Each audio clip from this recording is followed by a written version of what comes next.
Hello, and welcome to HighRoad U.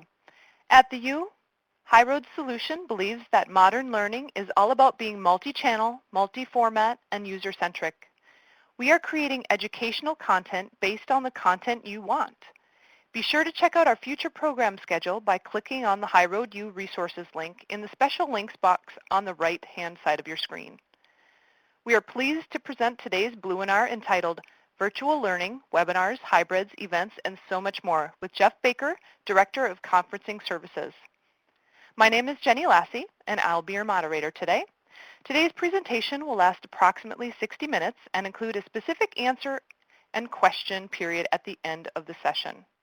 If you ask questions anytime via the web conference system by simply typing in your question into the box on the right-hand side of your screen and then clicking on the call out button or hitting enter on your keypad. These instructions will be repeated later in the program. If you have any technical questions during the event, please email support@highroadsolution.com. Today's webinar is being recorded, and all participant lines will be muted during the live program. Attendees of this live webinar presentation have also earned ASAE credit. Now I'm pleased to introduce today's content leader, Jeff Baker. Jeff Baker has more than 12 years of experience assisting associations and not-for-profits with their communication needs. He currently heads up the Conferencing and Webinar Solutions Division at HighRoad Solution. Jeff makes sure that everyone utilizes HighRoad services are well-trained and ready for any curveballs that may be thrown at them during a webinar. Jeff, please take it away. Great. Thank you, Jenny. Welcome, everyone, to our webinar today. Want to start things off hopefully on the right foot and get some feedback from you. Really want to get a better idea of who is on the call today so I can make sure that I speak to kind of the information, the things you might be looking for. So we have two quick poll questions up there. They are multiple answer. So if you have participated in teleseminars, webinars, and hybrid events, please select all of them there. And there should be 100% participation for the webinar web conference since you are sitting on one now. Second poll question on the right is if you have ever spoke or moderated for any of those type of events. All right. So we'll just take a couple minutes here, see what is coming in, get some answers. And as we expected, 100% of the people for the webinar side of things. A few for teleseminars, virtual or hybrid events, but nothing for a virtual trade show. Similar results on the right-hand side as far as what people have spoke or moderated. All right, great. Thank you for that. We'll go ahead and make those disappear. All right. So as the polling question alluded to, everything from a virtual learning perspective started with the teleseminars. It was definitely a great place to start. Still, a lot of organizations are using teleseminars for some of their educational needs. It is a great place to begin. Very easy to use. Not a lot of prep work that needs to be done aside from obviously having your content leader there. For a lot of our clients, these speakers are subject matter experts in their respective fields. They give talks like these all the time, many of them at face-to-face conventions. So to transition that to a teleseminar is pretty straightforward. Again, pretty fast turnaround. But with the teleseminar, there is definitely something missing, and that is the visual component. A number of studies have been done over the years about how people learn, the different ways that people learn, and also the retention of the information that's being presented to them. Throughout all of those studies, adding a visual component will greatly increase the retention of the information, as well as adding interactive features like, for instance, the polling or the Q&A that Jenny alluded to earlier will also help the attendees retain that information. So the next step from the teleseminars is the webinars. And there are certain things, no matter what vendor you have, there's some basic functionalities that need to be present in all of the webinar platforms. So I see that a lot of you had participated in them. A lot of you have actually run and managed them, and that's great. Again, no matter what technology you use, you at least need to have these basic functionalities. Some sort of a content or place to put in your PowerPoints or screen shares. obviously getting that visual information out. Different technologies handle this different ways. Some of them are just a straight screen share, where anything that's on your screen is going to be shown to everyone else in the call. Others, like this particular technology, have a spot where you can upload the content ahead of time, whether that be PowerPoint slides or PDF files. Again, just having a spot where you can get your content dispersed. Chat and or Q&A functionality. Different for different types of meetings. The chat works out really well for small collaborative meetings, maybe committee meetings, board meetings, things like that. You want it to be open, interactive, everyone sharing their ideas and chatting, having little sidebar conversations. Great way to get some feedback there. The Q&A is much more structured. That's how we have it set up today. Much more structured, where all of the questions that are coming in that you type in are seen by myself and any co-presenters or moderators on the event. They cannot be seen unless I want them to be by the other attendees. Again, great for larger webinars where you want some more of a structure. You don't want to have maybe the sidebar conversations and other distractions that people are typing in. Maybe it's very sensitive information, sensitive questions. People don't really want to share their name with you when asking the questions. So again, depending on the types of meetings that you're running, it's great to make sure that your webinar provider has both chat and Q&A functionality. The telephone component. Telephone component that we are using today is an operator-assisted call. When everyone dialed in, they were greeted by an operator. You gave them a code. You were placed in listen-only mode until the call started, or music on hold until the call started. Now you are in listen-only mode. Myself and my co-moderators here, we were in a sub-conference. So we're having our little last-minute conversations, who's taking care of what, does everybody sound good, doing sound checks, all of those little things that need to be done before the webinar begins. You can also utilize an on-demand service where it is just like your normal conference call. Everybody dials in a number, puts in a passcodes, and everyone's connected. I strongly recommend, one of the best practices that we teach our clients is that you still utilize the telephone component for the audio. We are streaming today's program, so the audio is coming through the computer speakers if you have chosen to listen that way, but the quality is going to be a lot better for your guest speakers to be using your telephones and then streaming it out through your computers. For smaller collaborative events, the 5-person committee that meets once a month, the telephone might not be a necessity, but it's nice to know that it's there. Polling audience interaction and feedback. We have done that a little bit. We've talked about the Q&A. Giving them, or in this case you, the ability to have some interaction, have some feedback that you can provide to me. This particular technology actually has something at the very top of the screen. There's a little guy with his hand raised and a drop-down menu next to that. Even something simple like that will allow you to provide some feedback to us during the webinar without having to interrupt or even type in a question. It's giving that quick feedback of a speed up, slow down, speak louder. Again, great way to get some instant feedback from the participants. And audio streaming, and you want to make sure that your webinar platform does have the ability to stream out the audio, particularly from the phone like we are today. Gives your participants another way to listen to the event, as well as when creating your archive or your recording to sync up the audio and the visual together. Side note, with the recording and the archiving options, I would recommend that the provider host all of those files on their end, because that way they'll provide you a link. Anytime you want someone to be able to view the archive, you can just copy and paste the link in an email to them, post it on your website, in a newsletter that you're sending out, as opposed to actually having to download the file or keeping that local copy. It just adds to really more work on your end to do something with that local copy. And then the branding elements. Some sort of branding should be possible, whether it's a complete branding, subdomains off of your domain. We have one provider that we have, vmx.highroadsolution.com, again, reinforcing the brand as you're actually doing your meetings. If they don't offer that, something as simple as just putting a logo in the corner. You may have them on your slides. Your subject matter experts might want to use their own slides if you allow that. Again, still having an option for them, another way to be able to reinforce your brand is always important. And you want to make sure that your members know that you are the company to go to for distance education, continuing education like this. All right. Some webinar enhancements. This is just a quick screenshot of something that one of our providers has used, an engagement dashboard.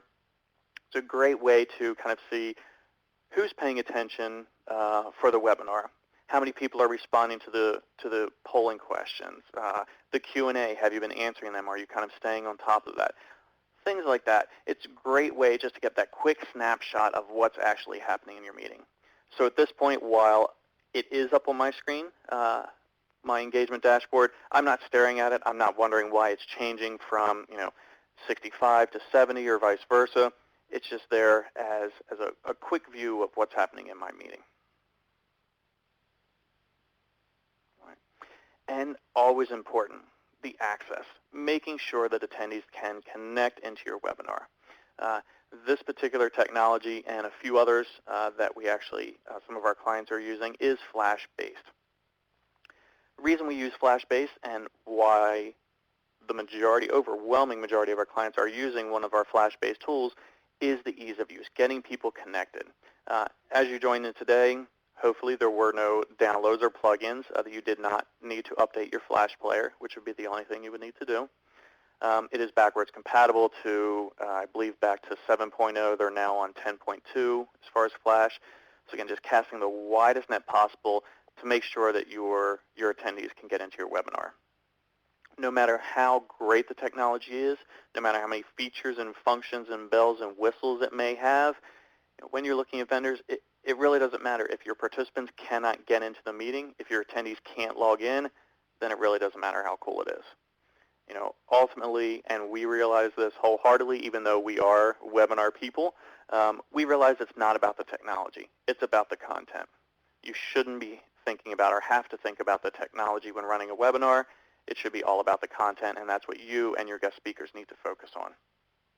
So with Flash, different browsers, Macs, PCs, you see these other two icons here at the end.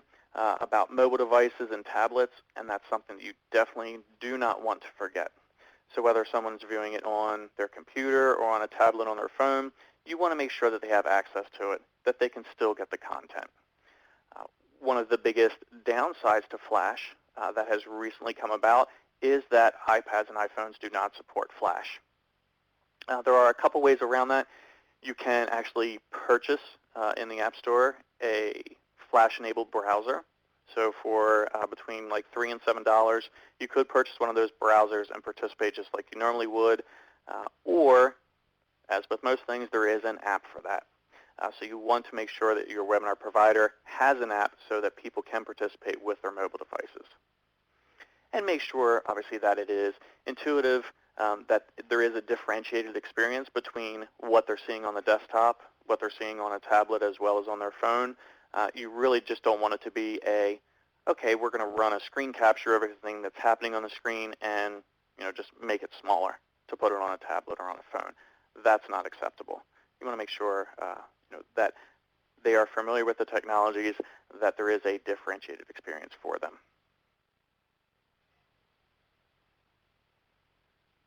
Right. Some other best practices that we have helped our clients with recently is leveraging the technology. Again, the technology is not everything here. It is really about the content. But if you can utilize the technology and eliminate the human factor, streamline the entire process, save a lot of time and energy and personnel time from your staff, the best way that we've found to do that is utilizing your AMS or your CRM if you're using that. Whatever your database is, wherever your member records are, let that system do the work for you. So in this case, just a couple of quick screenshots of some of the integrations that we have done for a number of our clients. The registration can still be done on your side. It is nice sometimes to have a registration system built into the webinar platform. If so, that's great. But if you already have a system within your AMS or an external system, more than likely that's going to be much more robust than anything you can do with a webinar registration form. So again, utilize that technology. So you have the registration form here. People register. You have all of your normal settings there. They register for the event. You kick them an email. In this email, we've added the event ID to the end of the URL. So each individual in their confirmation email gets this kind of customized URL for the link. It's not individually customized to them. It's not a personal link. It's just for the event platform.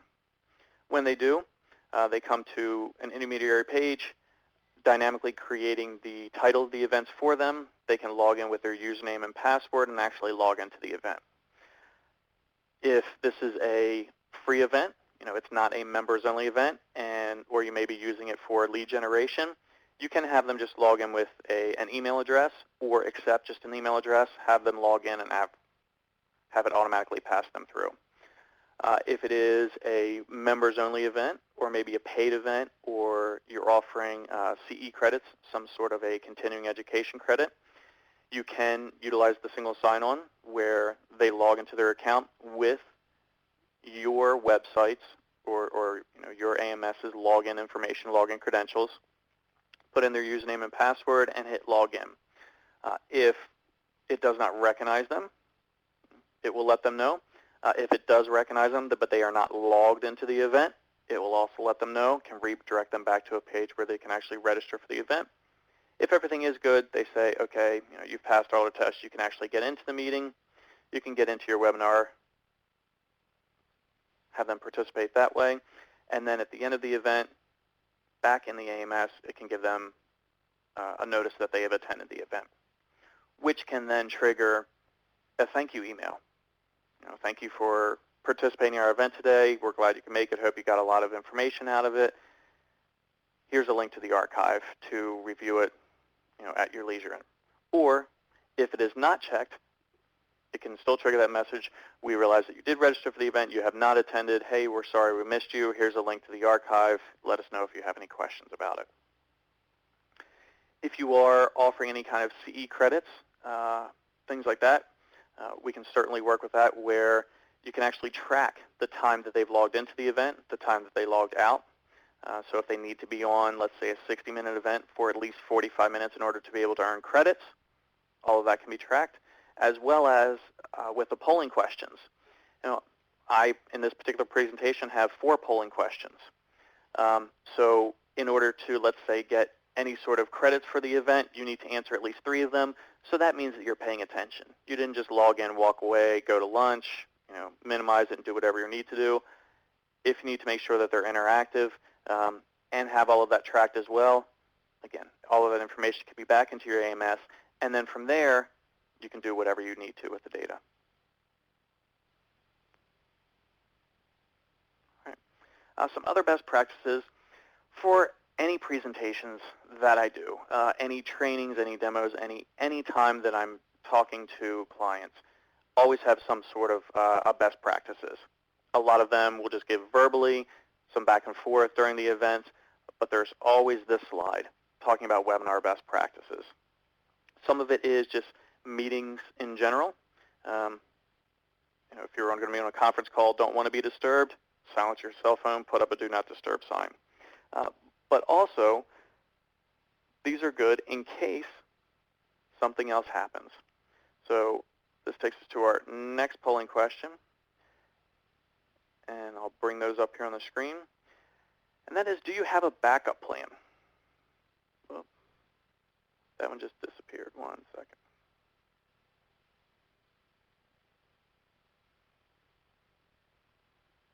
There we go. The first one. Do you have a backup plan? So when you're creating your webinars, or even for your teleseminars, do you have a backup plan? That uh-oh moment when something goes wrong. Your speaker's phone goes down. Your computer decides that it wants to reboot in the middle of the presentation, again, when you're presenting. Do you have any sort of a backup plan? And if so, what is your backup plan? In the second polling there, You can actually type in your responses, just a quick little short answer. I would guess even a valid one is that if yes, you do have a backup plan, it's to cancel it and do it again in a week. If that's your backup plan, that's great. Just kind of let us know. So we have some results coming in. It looks like the majority, at least, do have some sort of a backup plan, which is good. Would actually like to see a lot higher percentage there of those that do have a backup plan. Some of the responses of yes, we do have a reschedule. The moderator will drive the presentation if the speaker's computer goes down. So again, if the content, if your PowerPoint slides are already into the system, it's all right there. The moderator can continue on. The speaker will just be talking over the phone. Having backup computers on hand, that's great. Having it be an audio conference only. For computers, have second computers on a different network and a different provider. That's awesome. Maybe a little more than some people do, but I think that's great. Again, any type of those backup plans are good. But something as simple, even like having the presenters print out a hard copy of their slides. We had that on the last slide there. That was one of them. Having a hard copy of those slides. I have a stack right next to me of my slides. In the event that my computer goes down, Jenny is ready. She'll take over. She'll flip through the slides. I can just give an audio cue saying next slide. I have them in front of me, and in that case, the show will still go on. Backup phone numbers and a phone. I have my cell phone next to me, but it's definitely muted, not even on vibrate at this point. I have a VoIP line next to me. If my internet goes down, the VoIP line isn't going to help me. I still have my cell phone. My actual hardline phone is set for and is hooked up to a battery backup. So again, even if the power goes out, my computer then and internet, everything else will be going down. I can at least continue for a short period of time on the phone, even if it's nothing else to say, hey, I lost power. I can't continue the program. We will have to reschedule. So you're never going to eliminate everything, every little possibility, but if you can prepare for a few of them, it might be a 2-minute hiccup rather than a complete reschedule and redo.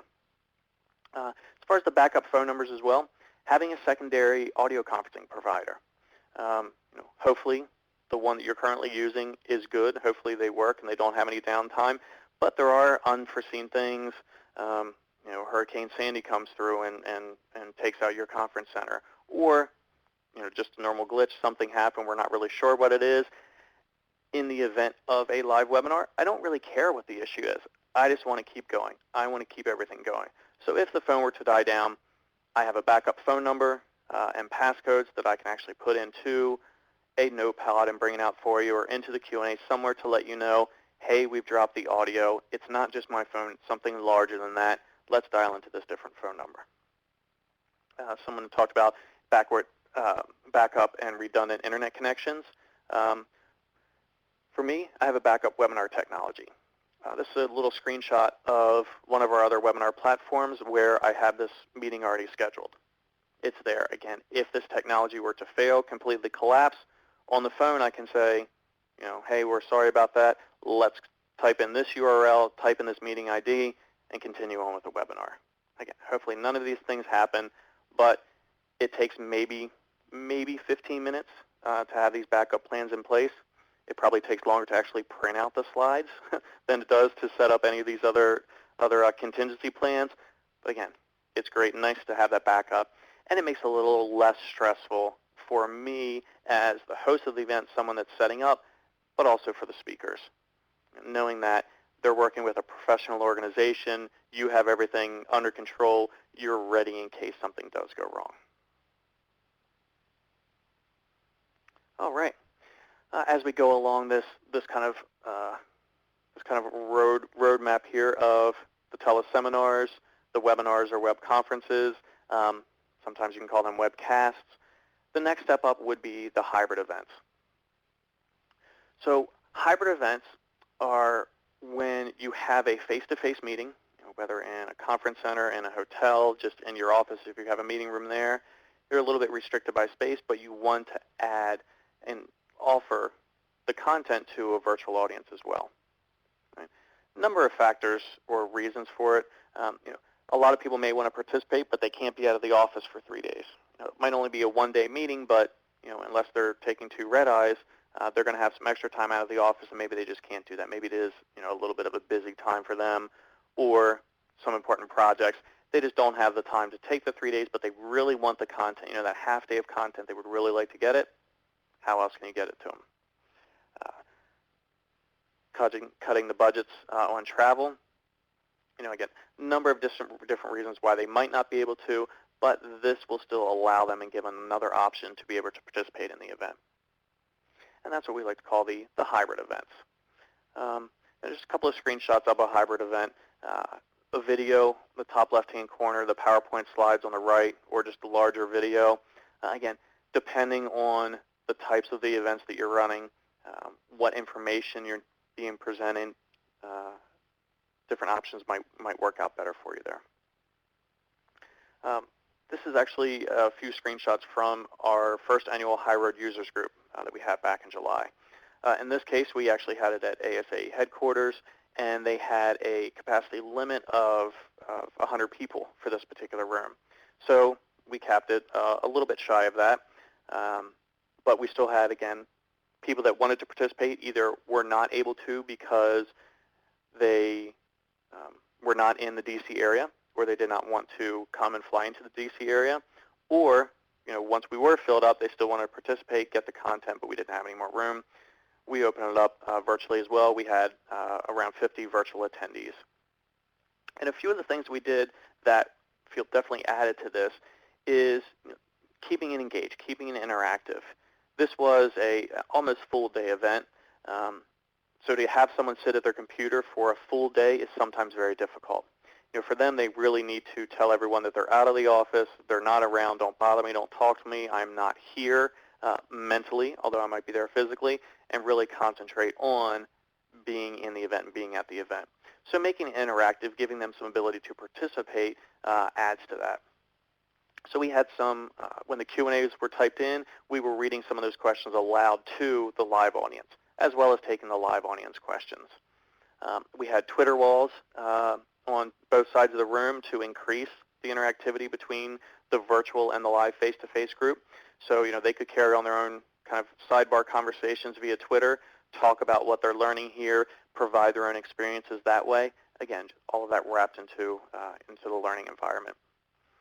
And some of the things that virtual attendees might not always have access to, like the handouts, copies of the PowerPoint slides, things like that, that can all be handled electronically. The only thing the virtual audience was not able to do in this case was shake hands with some of the people there and have the cupcakes at the cupcake truck that came up after lunch. Always good to have a little sugar rush near the end of the day. All right. From the hybrid meetings, the next step is actually a pretty larger one. Up until this point, the Tele-Seminars, you're adding the visual component with the webinar. That's still pretty easy to do. Don't need a lot of additional technology, aside from obviously an internet connection and a computer. But very small steps, very easily done. The hybrid meetings is not that much more difficult. Again, still a pretty natural progression, relatively small step to get to the hybrid meetings. Really just working with a provider that has the technical capabilities and knowledge to talk to either the hotel staff or the convention staff, making sure that they have the appropriate equipment there. From your perspective of managing that, again, nothing really different from a technical perspective that you need. The leap to the virtual conventions and trade show is completely different. Not something that you want to take on as an individual. One person trying to manage that would be extremely difficult to do. A lot of moving parts, but a lot more of an immersive environment here. So whether you want to add it to a list of annual events that you're doing, or take a current annual convention or a trade show and add a virtual component to it, again, can be done either way. And one of the really nice things is that they can be done live or mock live. Not sure how many people are familiar with the mock live, but let's say that you have a conference, whether it's a 3-day event or just a half day. You have the event and it's going to happen, say, this Friday. Now let's do it on Thursday. Nobody wants to do anything on Friday the 13th, really. So on Thursday the 12th, you have your event. It's at a hotel, local hotel. You have a room set up for 200 people. You have 3 different breakout sessions during the day. So you can take that event and actually record all of the content. Record it all and then promote that you're going to be having this event in the 3rd week of January. Okay? So on January 23rd, you're going to have this event. And it will be mock live. From a participant's perspective, they think it's going to be live. You're still going to be running concurrent sessions. You may have some guest speakers or at least some subject matter experts that are going to be available to answer questions live to the participants. But it's all going to be with previously recorded content from the live event that you had in December. And just another way to repurpose the information, allow people that could not attend the live event to still get the information, or for those that were at the live event, another way for them maybe to get some of the other information. That maybe there were some concurrent tracks going on that you had about content and marketing or technology and marketing, something like that. They want the additional content. They obviously can't be in 2 places at once, but here in this mock live event, they can get that other session. And then after it's over, leave it up for another week. They don't have the live Q&A, the interaction that way with the speakers or some of their peers, but they still have the content. They still have access to all of that, and they can then sit through all of the sessions that they want to. And in that case, it's just like they're watching an archive. All right. Some neat things that people have done in the past with this is if it's part of a live trade show, have a camera.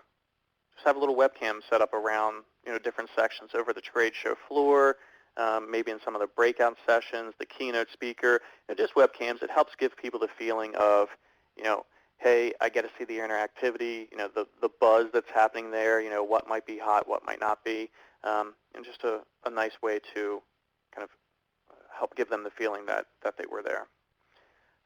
Setting up the agendas, different highlights if you want to have special keynote speakers.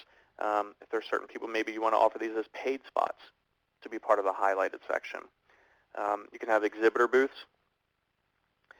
In this case, it's just set up as little buttons. It can then link to their website. It can be downloadable files, maybe a brochure, handouts, things like that. Information on the right about new products. You can actually have videos of them. So when they click on the sponsor link, a video pops up of someone from that organization that says, hey, this is why we're great, this is why you should work with us, or buy this little handy gadget that I'm holding on to here. Some other background information there on them. Again, a lot of possibilities depending on what you want to be able to provide to your members and your attendees of the events, as well as the exhibitors.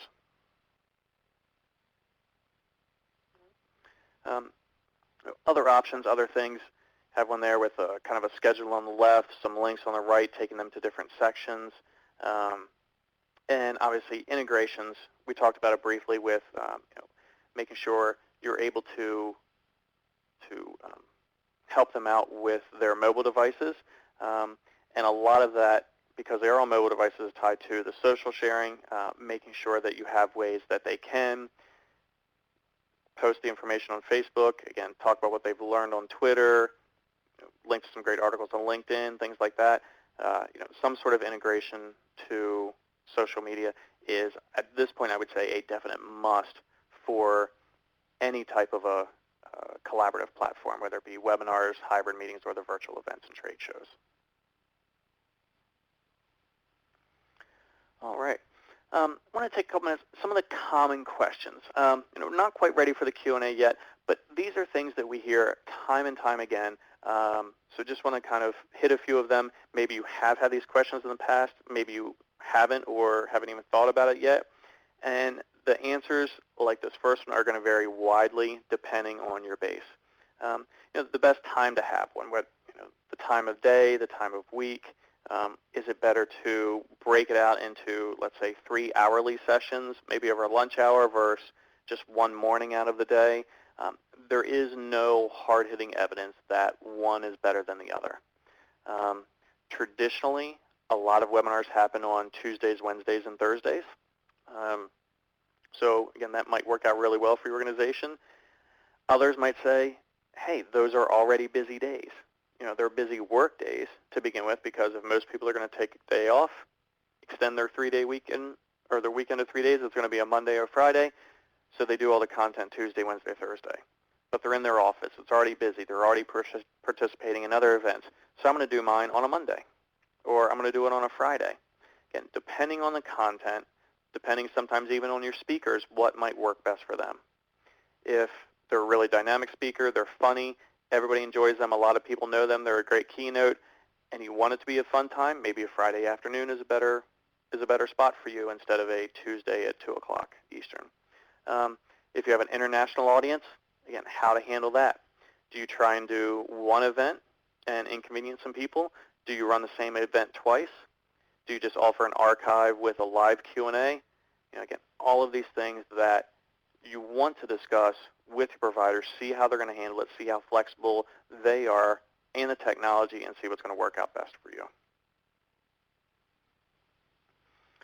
The preferred length of a webinar or virtual event, again, depends on your audience.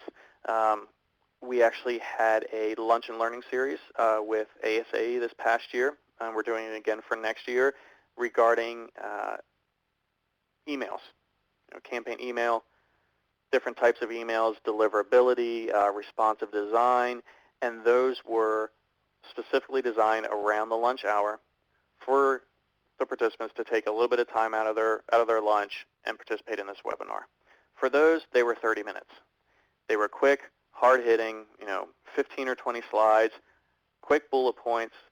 Here's what's important. Here's what you can use tomorrow or later today in your work that's going to help you with deliverability or automating emails, things like that. For some of your events, the longer the better. For any of them, we definitely recommend you don't want to go over the 2-hour time frame without some sort of a break. Give people a break. Even if you have multiple speakers and it's not a speaker issue, your participants need a break. They need to digest. They need to review their notes a little bit, make sure things are clear in their notes before they go forward, and they just need a break, whether it be a restroom break or to get a drink or even something to snack on. So I would say 2 hours is the longest you want to run any one type of an event. Will promoting that we are recording the archive hurt the live attendance? Yes and no. A little bit of both there. I would say it's not going to hurt the fact that you're offering the recording, but I may also recommend that you offer for them to sign up for the recording rather than for the live event. We have a lot of people that will sign up for the live event even though they know they will not make it to the live event. They might not even be in the office that day. They might be on vacation. They might be at a trade show or something. But you did a great job marketing. They want to participate. They want to sign up. They want to get that content one way or the other. So ask them, hey, do you just want the recording? If so, great. I won't send you the login instructions. I won't take up your valuable time sending you login instructions and Outlook invites and calendar items and things like that when I know you aren't going to participate. But what I will do is when the event's over and the archive's ready, I'll shoot you an email, let you know that it's available, and you can participate that way. So it's really about the content. They're going to miss the live interaction. That's great. But if they want the content, give them that option. Kind of brings it and ties in well with this one. Should we cap it at 100 participants or 500 or 1,000 if that's the limit of the technology or the budget?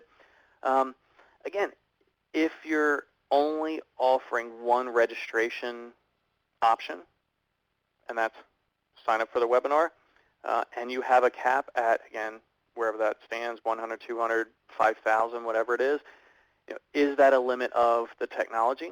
Is it a limit of your budget? If so, then you definitely want to ask them if they just want the recording. Because what you don't want to have happen is, let's say you're capped at 100. Your budget for this is 100 participants. That's it.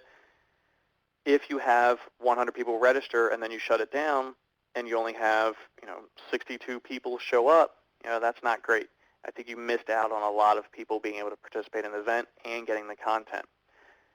If you give the two different options of how many people want to join live versus only want the recording, if 40 people say, hey, I only want the recording, then you can actually get 140 registrants, get those impressions, get those eyeballs on the content, and get those that want to participate. They want the live interactivity. They want to answer the poll questions. They want to ask their specific questions to the presenters and get an answer. Then it gives them the ability to do that. Are there any ways to help offset my costs? Again, so maybe it is a budget constraint, let's say. Offsetting your costs, sponsorships. I would say it's probably less than 10% of our clients now actually have sponsorships for their webinars. And guess what? There's a lot of vendors out there that want your members' eyeballs. And putting a little logo up in the corner during the webinar that says, this webinar is brought to you in part by, and it puts their logo up there or a link to their website or something like that, that is worth money. Whether that's worth $50 or $5,000, that's up to you. And your membership and the vendors, the sponsors that may want to pay for it, it's entirely up to you, but that is a great way to help offset those costs. That was from a webinar example for the virtual events and trade shows. Definitely having the exhibitors there with their booths. They could be just a link to a video. It could just be a link to a handout. Sometimes you can have chat options there, chat functionalities where you have a live representative there and you can ask their questions to the exhibitor directly, like a trade show. So a lot of different ways to do that. Again, get in touch with your providers and find out what options there are if you're looking for something else other than just a straight sponsorship for a webinar. All right, a few numbers here. I'm not going to read each of these here, but a lot of people are worried that if they offer a virtual component that people won't come to the live event. They're saying, hey, the face-to-face meetings, the conventions, trade shows, that is a moneymaker for our association.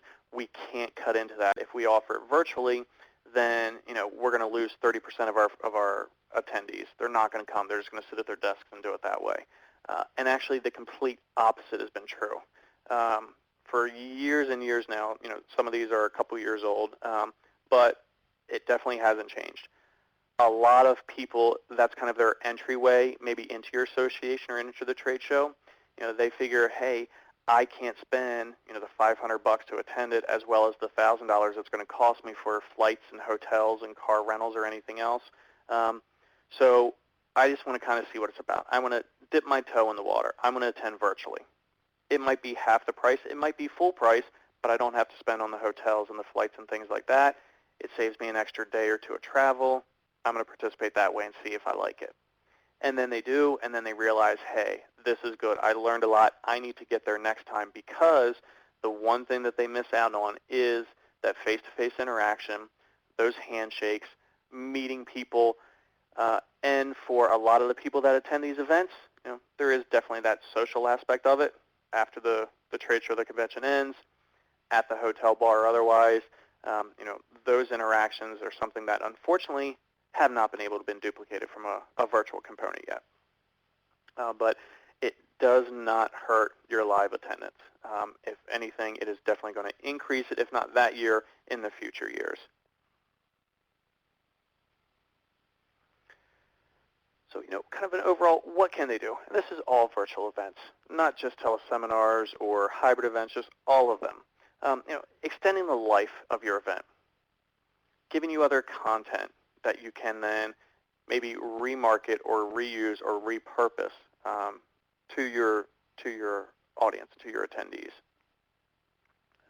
Having everything in one spot, whether it's on your website, if it's in your AMS or your CMS, giving that one central location. When people think about where am I going to get my education from, you want them to think of your organization first. That's where I need to go if I have questions. If I need to find out the latest, greatest things, what's happening on the Hill, you want them to come to you, to your association. And then, not to sound too much like a broken record, but the social interactivity. Trying to make it that social network, whether it be in lounges with some of the technology. You have lounges, the chat functionalities, the Twitter walls or Twitter boards. Just getting people talking about your content, your stuff, how great your staff is, the events that you do. Just increasing your awareness exponentially. And it can be easy. We've helped, personally now, thousands of organizations with their webinars, with their hybrid and virtual meeting events. We can help make sure that you're avoiding the common pitfalls and also bringing in some of the best practices that we learn, things that other clients have done similar to yours to make all of your virtual events great. All right. And now I'd like to turn it back over to Jenny to talk about the Q&A real quick. Thank you, Jeff. Okay, let's get our question and answer segment of the training underway. Your participation is key to the success of this training, so please don't be afraid to ask questions. There's no such thing as a dumb question. You can ask questions via the web conference system by simply typing your question into the box on the right-hand side of your screen and then clicking on the call-out button or hit enter on your keyboard. And while that is, questions are coming in, just a quick reminder that HighRoad Solution is an ASAE CAE approved provider of educational content. With your participation in this live presentation, you have earned your CAE credit. To be accounted for, please enter your first and last name in the Q&A box to ensure we account for your participation. Okay. All right. And, well, one of the first questions, it's kind of a doozy. Hope you're ready for this, Jeff. But which webinar platform do you recommend for each type of event? Is there a difference between the platform you would recommend for each type of event, hybrid or just webinar or virtual learning? Definitely, yes. Yeah. Yeah, that could probably take another hour to talk about all of the different options from the webinars and the hybrid events, things like that.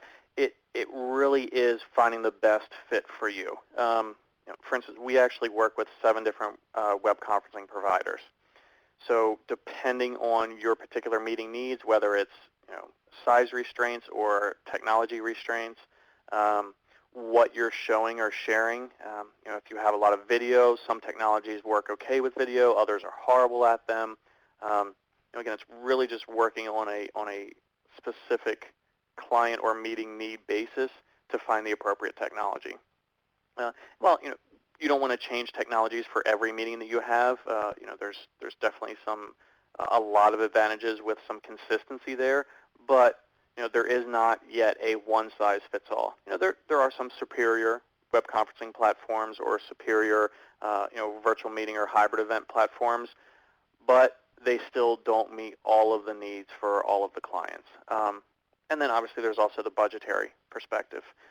If you have a very fixed budget, it may eliminate some of the vendors right off the top because they're more expensive. They might have some extra bells and whistles, maybe even some things that you don't need to use, and you can still handle 99% of the meeting with a platform that is within your budget. So yeah, it's definitely going to be all over the board.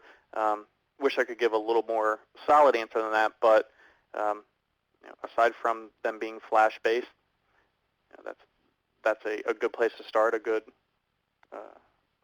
Basically a good place to start, a good place to launch from, making sure that the participants can actually get into it. Okay. What do you feel is the biggest challenge from a technology standpoint for a webinar? Well, aside from getting the participants into the event, that is always going to be the #1 hurdle and what you want to eliminate as much as possible, making sure that you provide them with a test your browser link. In the email that you got with the login instructions for today, there was a test your browser link in there.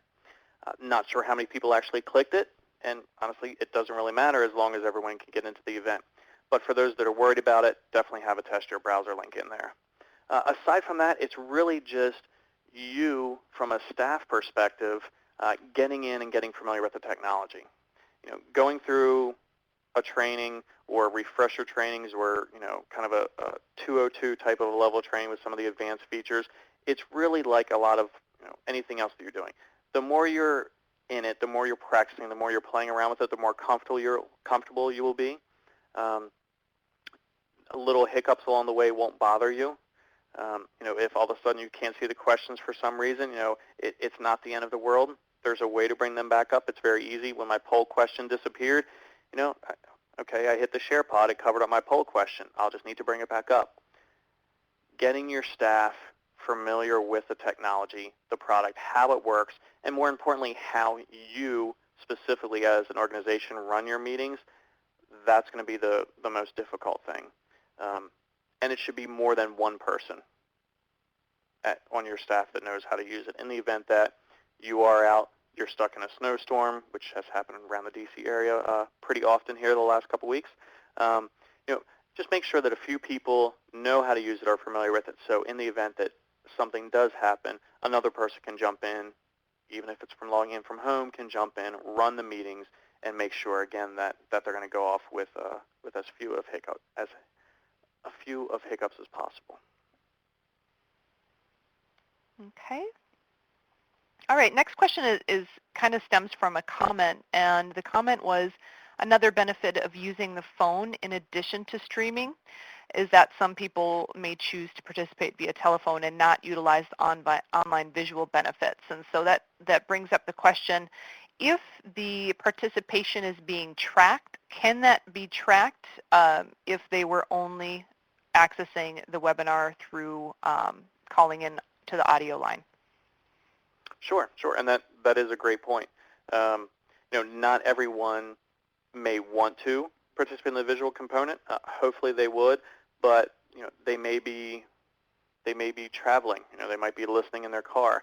You obviously don't want them with their iPad on their steering wheel as they're going down the road, but maybe they just want to dial in, they want to listen to it. They kind of want to hear what's going on. Another great reason to have that telephone option. As far as tracking that, with the majority of the audio providers, we work with 3 different audio providers, or actually 4 audio providers. We just added one recently. And all of them will have some sort of a reporting feature. For those that are just an on-demand or reservationless service, it might just be a phone number that you get. So you might have to cross-reference that with your AMS and pull out the data that way. The other option, for instance, like for this event, when everyone dialed in, the operator actually asked their name and affiliation. We receive a list at the end of the call of who actually had participated in the audio portion. So, we might have 45 people that logged into the web, and we might only have 15 that dialed on the phone. But 3 of those that dialed on the phone may not have logged into the web. So, it's nice to have that list, nice to see who's there. And for us, it's a great way to kind of track and see what the industry, what the association world is doing as far as how people are participating in the events. Are there still 50% that are dialing in on the phones? Is it 80% that are actually listening through the streaming? It's just a good gauge. It lets us know kind of where the world is, where the association community is going, and then we can relay that information, obviously, to our clients as well. So, hey, you definitely don't want to get rid of the audio component. Here's a couple of ways maybe that you don't send out the dial-in information and the dial-in phone number with the confirmation or with the first round of login instruction and reminder emails for them. Maybe you keep it to the very end, and when they log into the webinar, you put up a notepad that says, hey, here's the dial-in number. If you can't hear us on the web, here's the dial-in number. And again, just another way to do it, a way to definitely help keep your costs down for the webinar. So again, we'll make it it's very customized for you, and there's a lot of different options there. Okay, another question came in. Will this presentation be available after the conclusion? I know of somebody that's not able to participate today. Yes, this is being recorded and will be supplied to you, in which case you can forward it. Since they would be participating by watching a recorded version, they may not be able to receive those ASAE CAE credits. Okay. Sure. Next question. So what are some of the bigger audio challenges when hosting a virtual event? Audio challenges when hosting a virtual event. For the hybrid events, the majority of the hybrid events, everything is going to be done through the computer speakers. So it's a lot more just listening that way. There's not going to be the interaction. There's not going to be dial-in phone numbers. For the virtual trade shows and conventions, really depends on the platform that is being used. Some of them, again, don't have any interaction built in. Others have a proximity technology, so you actually would create a little avatar and can virtually walk around a 3D world, if you will, of the convention center or the hotel. You can go and visit the booths. And when you get within a certain proximity and click a button to allow a conversation with that person, you can actually have a real live face-to-face, just audio or even with a webcam interaction with those participants. So if you have in a networking lounge, 3 people sitting around the table and you all want to say, yes, we want to have a conversation with each other, you can have your own little private conversation. No one else around you is going to be able to hear it. It's just that private little grouping for the 3 of you, or, again, at an exhibitor booth, things like that. So it's, again, really dependent on the technology. Across all of the platforms, across all of the different type of events, in the past, it used to be internet connectivity was an issue, just high enough speeds for internet connections. That is not the case anymore. Now it's much more necessary to have more kind of clean connections. So it's the internal networks. It's your coworkers that are uploading massive files or downloading massive files or streaming a lot of content at the same time. That's really now the biggest the biggest cause for any audio drops, any getting kicked off of meetings, things like that, is really from an internal basis. So it's kind of good that it's not dependent on the internet connection, not really the webinar technology as much anymore, or the virtual events, but it's also more difficult because then we or the providers cannot really troubleshoot it because it is kind of an internal issue as far as that bandwidth. Okay. Here's kind of a follow-up question to that. So when you're hosting a virtual event, is this an easy event to set up, or do you need to hire a company that specializes in streamed events? This is our last question. Hosting a virtual event. That's a tough one. We're actually, traditionally, yeah, you want to hire a company to be able to do that for you. For like when we did our HighRoad users group, we had one of our providers come in. They did the camera work. They had the technology there, switching between the videos and the PowerPoints and what the remote audience was able to see. So I would say that's going to be your best bet, especially for your first one, because, again, it's one less thing that you have to worry about. We have had some clients that have done a couple of these events with us that now want to kind of take on more of the responsibility of them. They have purchased some of the equipment that's necessary for it, so they're going to be doing it themselves, but still utilizing one of our providers' technologies to actually do the streaming component. So what I would say, I would strongly not recommend trying to do everything yourself. It's mind-boggling, everything that would have to go into it. However, there may be pieces that you can kind of pick and choose that you're able to do, yet still utilizing some of the technologies that, for instance, we would be able to provide to still make the event work and still, provide a high-quality event for everyone involved while reducing your cost. But you don't want to start out that way.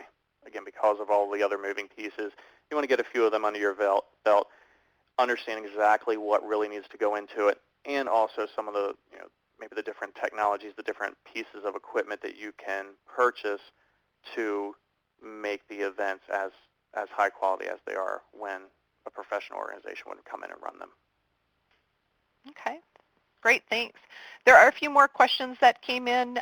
We will include those answers in our follow-up email that will be sent out in the next couple days that has a copy of the recorded webinar. Thank you for participating in today's webinar, everyone. Virtual learning, webinars, hybrids, events, and so much more. A special thank you to Jeff Baker. In order to meet your educational content needs, we need to know what you think.